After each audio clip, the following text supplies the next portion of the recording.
I think that humans just want to be a part of something. We want to feel seen and to see other people in return.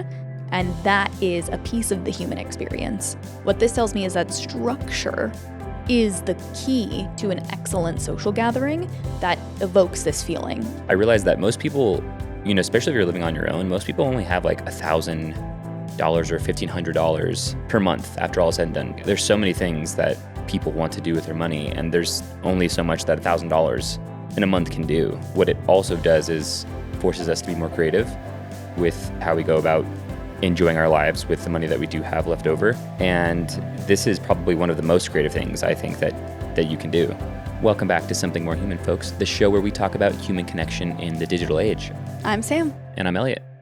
So in February 2024, we had some friends come and visit us that we hadn't seen in a while.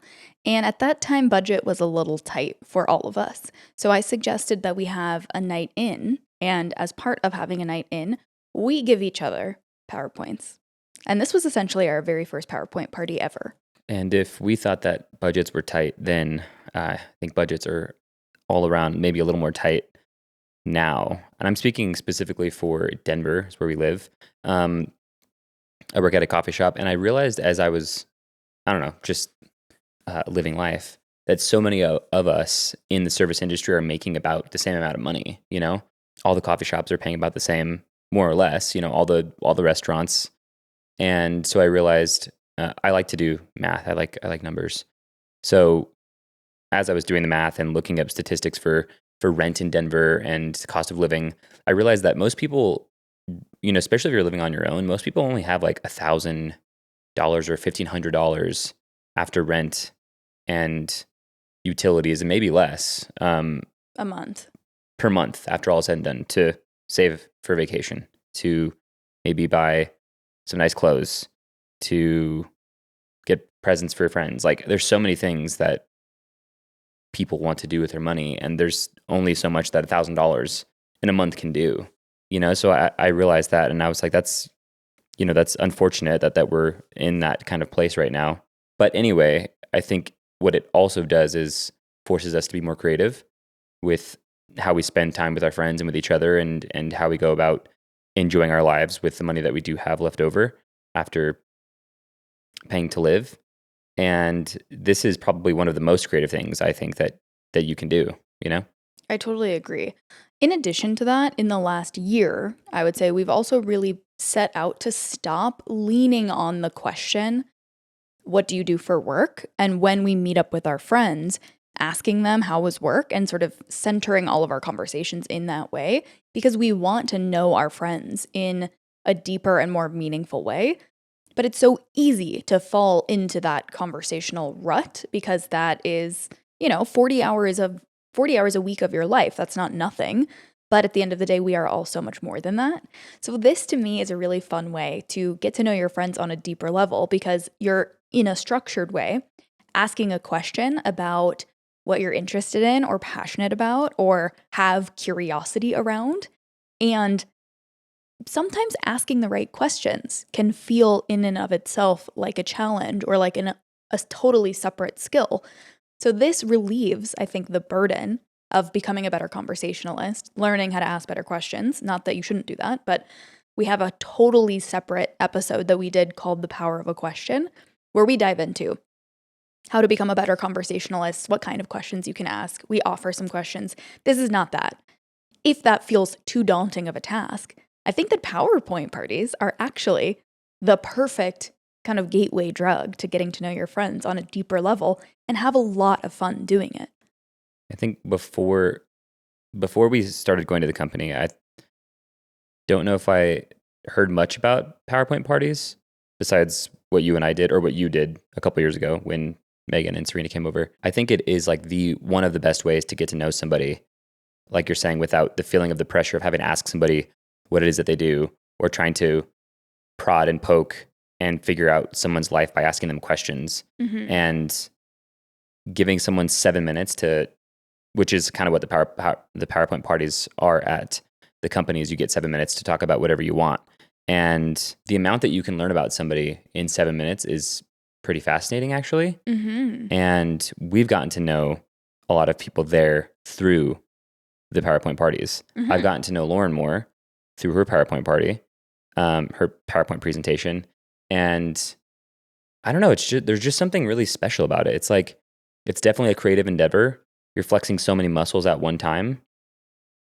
And it's really good practice for public speaking, which is great. Yeah. But I think more than anything, it is one of the easiest and most creative ways to get to know somebody and what they like and are fascinated by. And would you say that's normally what somebody's presenting on? If they have anything, if they can present on anything, normally someone's presenting on, right, what they're fascinated by. No one's ever doing, I'm trying to think, and I'm pretty sure that the only people that come to mind that are presenting on what they do for work, because it's also something they love to do, Sure. which is great, Sure. are the folks in medicine, the folks in doctors and in healthcare, Yeah. which is pretty interesting to me. What I find fascinating is that when I think about potential PowerPoint party topics, I'm generally tending toward things that I think are really funny or super niche interests that I have that I don't have an opportunity to like bring up in conversation. Mm-hmm. I had an idea to do like all of my favorite SpongeBob quotes. Oh, wow. So when I think about it, that's where my brain goes. But what's so interesting about doing it in a larger group, so for those of you that don't know, the company is a member-supported, independent kind of third space. It's a community space.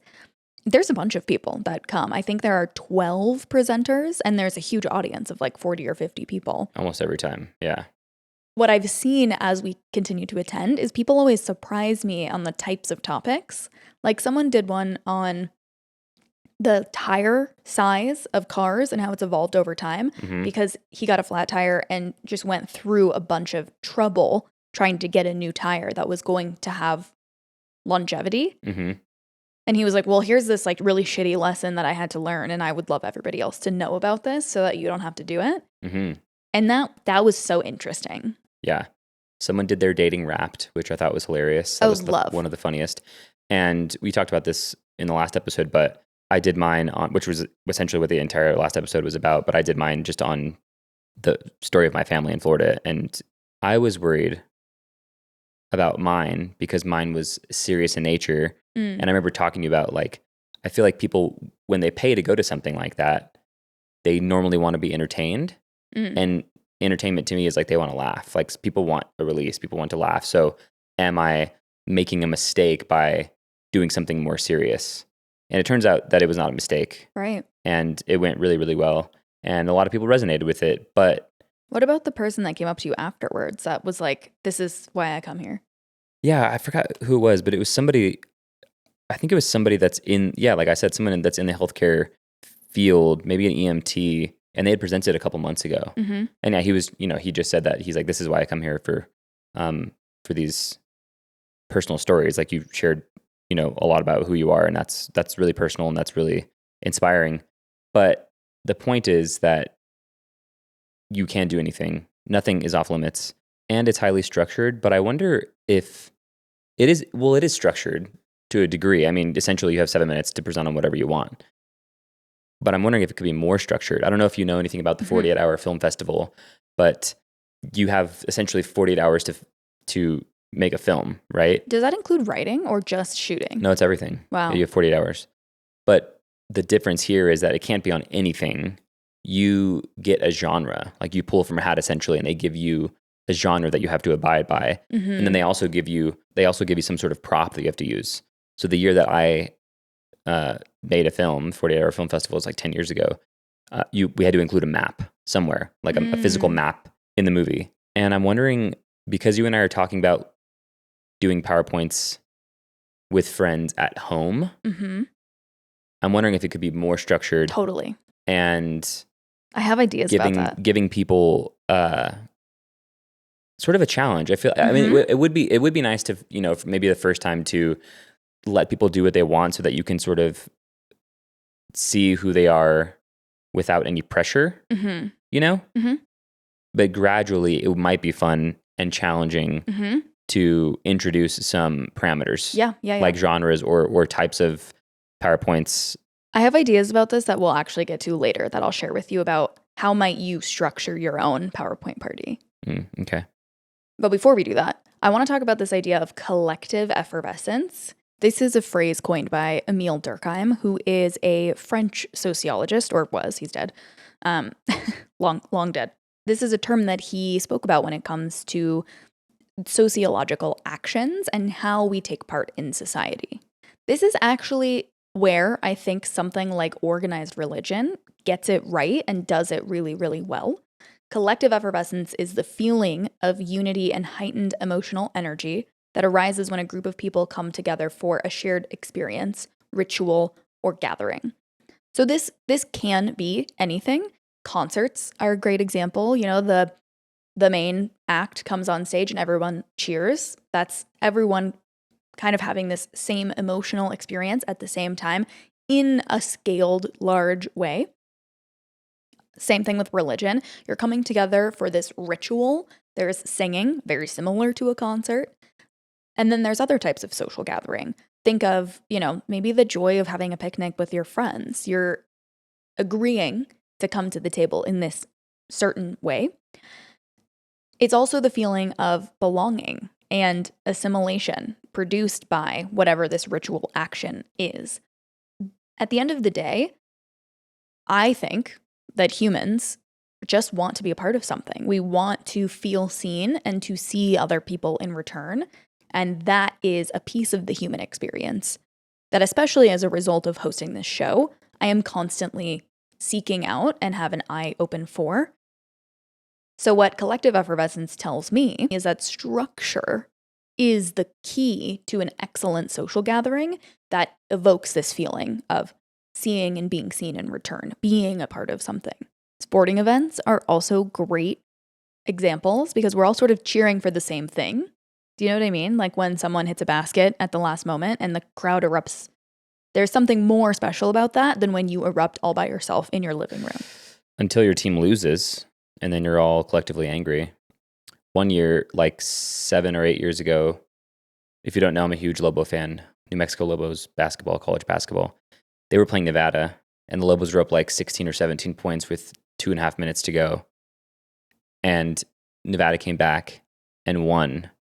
And I was so collective effervescenced that I cannot believe I did this. But what are you about to say? As I was unhinged to... Are you a teenager? No. I just told you 7 or 8 years ago. I missed that part. Mid-20s. Okay. The coach was already receiving a little bit of backlash at the time because his son was playing for the Lobos, and you could clearly see he was favoring his son, even though his son was very erratic and turnover prone and just not very good. And he got a lot of minutes still. So there was drama brewing in the program. We lost. We went into overtime. They hit a 3 at the very last second. Went into overtime, lost in overtime. It was devastating. It was number 1 on SportsCenter top 10 for one of the biggest comebacks in college sports history, college basketball history. I ran to where the coach and players walk up the ramp, back into the locker room. And I actually yelled at our coach. And I was like, "It's all your fault. It's 100% your fault." I cannot believe I did that. He just stared at me and smiled and kept walking. And I regret it to this day. It was extremely immature. And I think the next year or 2 years later, he got fired. And now he's the coach for Nevada, the team that beat us. Oh, lore. He's now the assistant coach for Nevada. Anyway, so sometimes it's too much. The collective effervescence is too much. Why can't I say that? Yeah. I want to say evanescence. I think I've learned to tone it down since then. But speaking of lore, also what I've realized as a result of Sam and I both doing PowerPoints, well, specifically Sam, as a result of Sam doing her PowerPoint was all the lives that she could have lived. That I almost lived. That she almost lived. In her PowerPoint, she talked about her calf muscles. And now Sam has lore of her own at the company. People will walk up to her and ask to see her calves. It has happened many times. It is quite hilarious.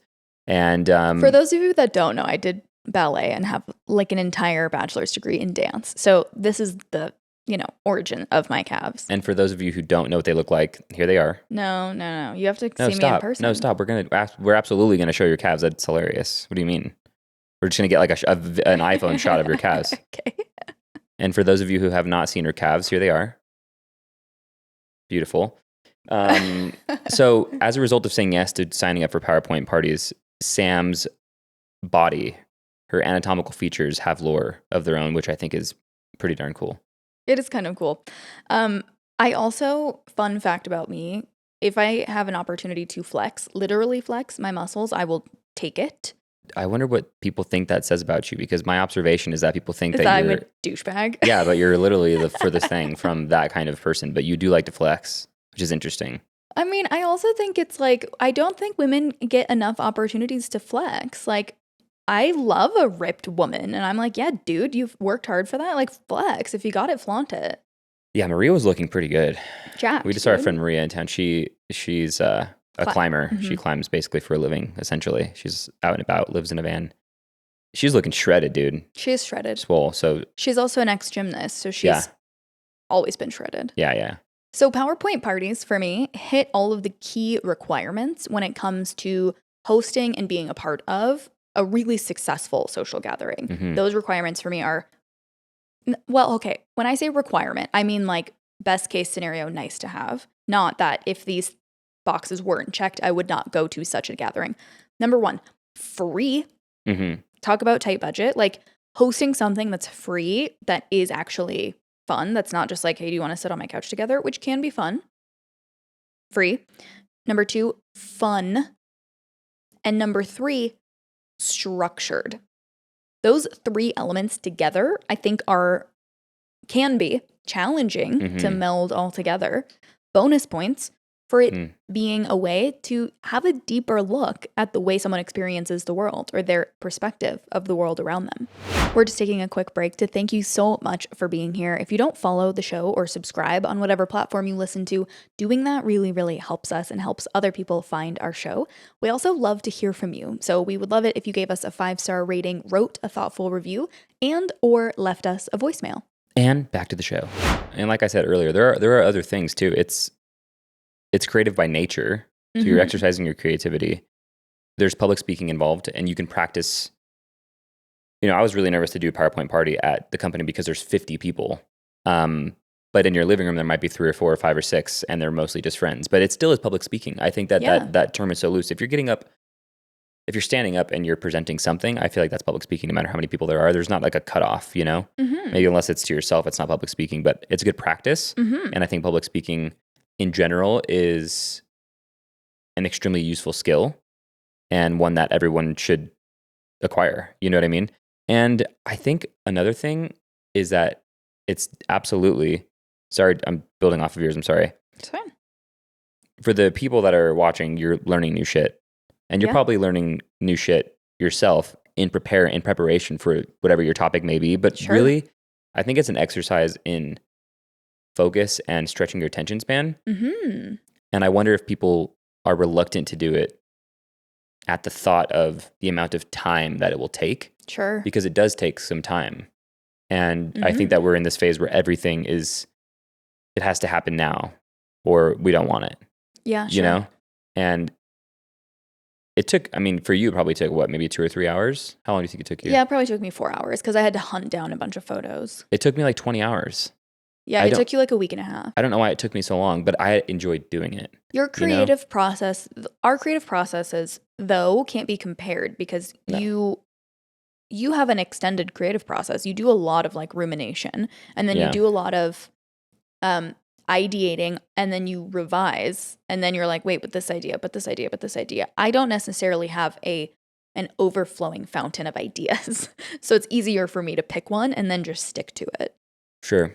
And when all is said and done, it's nice to feel like, holy shit, I did that. Yeah. Even if it's just a PowerPoint presentation, Yeah. Part of what I keep coming back to when I say structured is that the more we gather, the more we attend dinner parties or events or panels or, whatever, birthday parties, whatever it looks like, the thing that continually rises to the surface for me, especially if you haven't read Priya Parker's book, The Art of Gathering, is that structure and rules, expectations are an essential part of an effective gathering.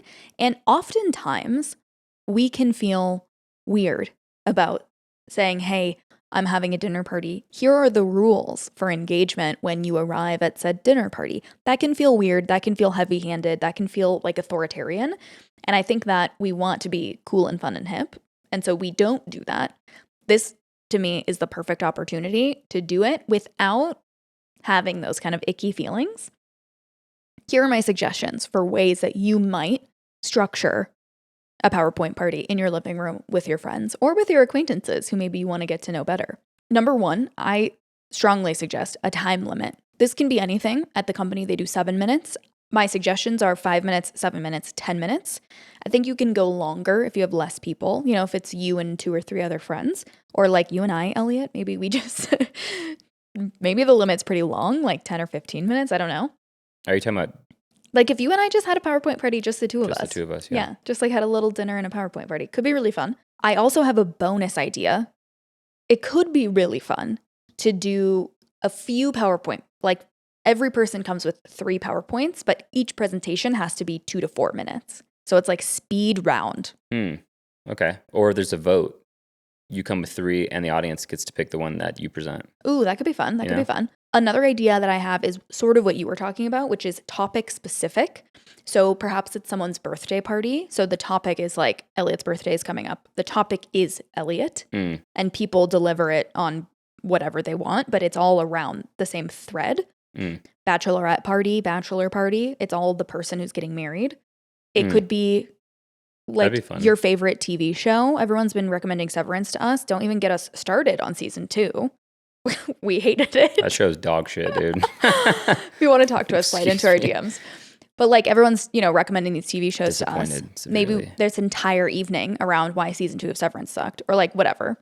That would give me, I feel like that would give me a great opportunity to use language that makes me sound semi-educated and saying, instead of just saying that show is dog shit. That's really how I feel though. Like you could use words like in media res. Yeah. When you say that, I'm like, whoa, what does that mean? Yeah. Maybe we should do a PowerPoint all about why Severance season 2 is objectively bad TV. I'm down to collaborate. I think it would be fun to do teams. So like we host 6 or 8 people and everybody's paired up. So you have to collaborate on a presentation and then deliver it together. I like that idea. My last idea of structure is what you were touching on earlier. So everybody contributes an idea to a bowl. So for example, my idea could be best SpongeBob memes. And then everyone picks a random piece of paper out of the bowl, and whatever the subject is, you have to give the presentation on the next time. I feel like that one's maybe the most challenging, I think. Has the most potential to, derail the fun of a PowerPoint presentation because, for instance, favorite SpongeBob memes, if someone's never seen SpongeBob or they have and they don't like it, okay, that's tough. That's a tough one. Here's my argument for why it could be fun, but this is, I think, maybe a new layer of your friendship. So we were saying before, PowerPoint parties are really fun because they provide an opportunity for your friends to tell you about things that they like, passions that they have, hobbies, special interests. This, I think, flips that idea on its head, and it encourages you to explore on your own a special interest of mine. So it forces you to do research on the special interest of your friends. Do you know what I mean? Like I would, if I didn't watch SpongeBob and I pulled that out of the hat, that gives me an opportunity to figure out like why is it funny? What are like the most iconic moments? Sure. I've also come up with a list of example topics that you are all welcome to steal, including you, Elliot. Would you like to hear them? Sure. And you, I would love to hear them. That's great. You have one too. I wrote it down because we were talking about it. Okay, so first one, a conspiracy theory that you believe to be real and why. This was my favorite. It's my favorite thing to talk about. I think you would excel at this. This was the icebreaker at my last book club. Not the one that I host, just the one that I attend. We'd always do an icebreaker, like your name. Usually it's a bookish related icebreaker. And this particular meeting was what is a conspiracy theory that you believe to be real. I couldn't even think of a conspiracy theory. It was really tough for me. My next one is in a similar vein as the Hear Me Out cakes, ranking all of the hottest cartoon characters from your childhood. Why sexualize cartoon characters though? No, but don't you remember being a kid and like watching some cartoons and being like, this particular cartoon character just like makes me feel different than all of the other characters? Do you have an example? Shigo. I have no idea who that is. Oh my God, hold on. Shigo from Kim Possible. Oh, is it her? Yeah. Oh, no, yeah. it's not. Shigo is not Kim Possible. Kim Possible is her own character. Oh, This Kim is Possible is hot. Oh, okay. That's kind of what you looked like 10 years ago. So like that's hilarious. Also these Hear Me Out cakes, I think you're not maybe on that side of the internet, are like characters that are What is a Hear Me Out cake? a Hear Me Out cake. Elliot. What does that even mean? Hear Me Out cake? A Hear Me Out cake is a cake. And then you and your friends Eat it. print out photos of cartoon characters that you thought were hot as a kid. But a lot of times, like, let me think. Wait, what does it have to do with cake? I don't know. It doesn't. But you say, hear me out. And then you like put the character, it's on a spick. And you put the character on the cake. And then the cake is just full of all of these characters. I see. Like Shrek. That's not mine, but that's an example of like what the actual fuck is this about? But it's hilarious. So that's an idea that I have. A dating wrapped. I think that's a classic. I love it. I personally cannot do one because obviously I'm not dating. So I love to perceive other people's analytical representation of their dating life. You could pick a movie or a TV show and give all of the top icks that it gives you. Okay. This one I stole from TikTok. You could just roast your friends and say why a kidnapper would return each of my friends after 2 hours. And then speed round, if we do these like 2 to 4 minute presentations, speed round of fuck, marry, kill with no explanation. I think those are all hilarious. I've got a good one. I'm thinking of like a fuck, marry, kill where it's very obvious. You know, who to fuck, who to marry, who to kill. Mm-hmm. I had one yesterday when I was looking at our notes and I forgot what it was. It was like Donald Trump, Pedro Pascal, Zooey Deschanel, and obviously, well, I'd probably marry Zooey Deschanel. Probably wouldn't fuck her. I mean, and then someone that you would fuck. Absolutely, Jake Gyllenhaal. Yeah, but I meant for me. Who would you fuck? Who? Oh, that's weird. Let's not go Okay. there. It's Anyway, strange. Anyway, yeah. If you want to spice up your relationship or potentially doom it, you could roast each other. So I had an idea of writing to chat and telling chat. That would be the hard part first, is that chat would have to know a lot about us. That's the hardest part, in my opinion, is teaching it. Yeah, it just takes time. It would get to know us really, really well. All of our issues, all of our shortcomings, all those things. And then I would say come up with a prompt for both of us to present on each other. Mm-hmm. And my idea was that specific to us. This is Elliot's idea. Yeah. Sam's would be, my presentation would be titled Sam's top 10 messes she loves to leave around the house. Can I guess what one of the things on that list is? And then Sam's presentation on me would be Elliot's top 5 insecurities and how it gives Sam the ick. Which I don't think is super funny, but I think it's hilarious. Can I guess what one of the messes on the list is? Yeah. Leaving the kitchen cabinet doors open. That's like 10. That's like 12 or 13 or 14. Wow. There's 10 above that? It could be really fun. It could tear a marriage apart. Yeah, I think that you and I would actually fight in a mud pit after. But why not? Why not get unhinged? It could be fun to do it with friends. Something a little more, not passive aggressive, but active aggressive. Yeah. I think that we will be doing a few hosted PowerPoint parties in the next couple of weeks. I think I haven't told you all this. I started hosting a small, intimate group of women where we do girls' night pizza party. I make sourdough pizza dough, and then we assemble a pizza. And that's been the entirety of the structure, is kind of just the meal, and then we hang out.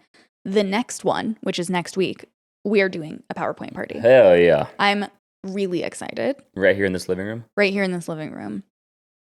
And then the next book club, I host a book club that I started. There's only 3 of us, including me. The next book club meeting next month, we are also going to do a PowerPoint presentation, which is so fun. That's awesome. Yeah. You can't see our living room. It is pretty small. Our house is small. Our apartment's small. That's the TV. It would be cool to have a theater style. I could see us doing PowerPoint parties here. I think that would be super fun. But with like not just 5 or 6, because right now our living room can only see essentially about 6, maybe. Well, if we got blankets and stuff, I feel like we could fill people out on the floor. We probably could. Really cozy sleepover style. But it would be cool to have foldable chairs facing this way and have just a sheet. Oh, yeah. But we'd have to get a projector. But it makes sense. Our apartment is very long. But it would make sense love a projector to face that way. Yeah, I would too. So I'm bringing back the "What Would a Perfect Government Do" segment. I was thinking about how flawed and ridiculous our presidential debates are. And if we had a perfect government, what I think they would do is they would take answers, they would take questions, they would take prompts from Americans from all walks of life. And each presidential nominee from each party would have to do a 10-minute PowerPoint presentation on the topics that were chosen and given to them by the American people instead of questions from the corporations that host the presidential debates. You know what I mean? Mm-hmm. So 10 minutes, no interruptions, and then in real time, there's voting in real time. So a nominee gives their presentation. Like American Idol style, where you like have a little buzzer in the audience? Yeah, exactly. Or I was thinking of like Who Wants to Be a Millionaire. And in real time, as the folks at home are watching, they see numbers, they see percentages, they see grades for each presentation. That'd be a great way to get to know our presidential nominees a little bit better. You know what I mean? Mine would be more along the lines of third spaces. I think that you and I have talked a lot about the divestment of third spaces and like how government agencies just like don't fund them in the way that they did during the height of like bowling leagues. So bringing that back, but doing it in a way that is, I don't know, putting play at the forefront, like the McDonald's play place, ball pit. Like, what if there were places that were like that just for adults? So there's like play areas and then there's theaters, and the only things that you can do in the theaters are PowerPoint parties. I think the company's doing that to a degree. 100%. You know what I mean? But the difference is that they have to pay for the space. Yeah, they're not government and they have funded. to pay quite a bit. And it would be great if, our government could set aside, a few $100 million or a couple $1 billion out of the $1.2 trillion for the defense budget per year to help the homies have a good time, What's special about the company as well, I don't want you all to walk away from this episode like, oh, I wish I lived in Denver and could attend the company, which is third space. I hope that you do walk away feeling like, oh, I wish I lived in Denver and I could attend the company. Well, I want to empower you to feel like you can host this in your home. Yes. And what makes the company so successful is that this started out as friends hosting PowerPoint parties in their living room. And it just grew to a size where they could no longer do it in their home. They needed to create this third space and open it up to the public. So this is your sign to reach out to a couple of your friends and have a PowerPoint party. And it's been our sign, and we probably wouldn't be making this episode had we not discovered the company. And the thing I love about the company and the people that founded it and that run it is they've been very forthcoming. Like we didn't obviously create PowerPoint parties. Like we're Glint is essentially they always say it's like a ripoff of the Moth.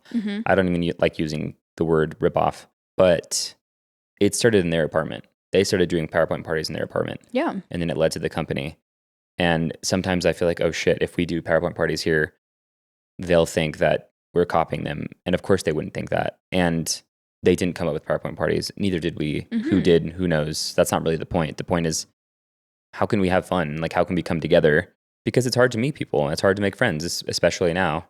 And we really do believe that this is one of the best ways to not even just make friends, but get to know them on a deeper level quickly. Like truly. Like, and sometimes you think, or like I think, oh, well, it's only like one topic. How well could you get to know someone? it's one door that opens. It's one door of conversation that you can now have way more in depth. Absolutely. Right? And I think that's really special. And if you can find a way to do it once a week or twice a week, or once a week or twice a month, I think that you can get to know a few people really, really well. And there's only one way to find out, you know? Yeah. Leave us a voicemail and tell us what your PowerPoint presentation was on and how it went over with your friends. I would love to have an episode where it's actually Us giving a presentation. yes. I have been talking to Sam a lot about the evolution of the show and how just doing this doesn't really fill my cup entirely. I'm not saying I'm not having a good time making this right here, but I want to do more Creatively. But maybe some of those things can't be under the umbrella of something more human, but maybe they can. But it would be great to have an episode. It would be great to have an episode or a video on YouTube that's not even on Apple. Mm-hmm. That's just a PowerPoint presentation. Yes. Yeah, we should do it. I'm down. That'd be cool. So if you're not subscribed on YouTube, head over there. We add a few more visual elements for your viewing pleasure. We do. See you next time. See you guys.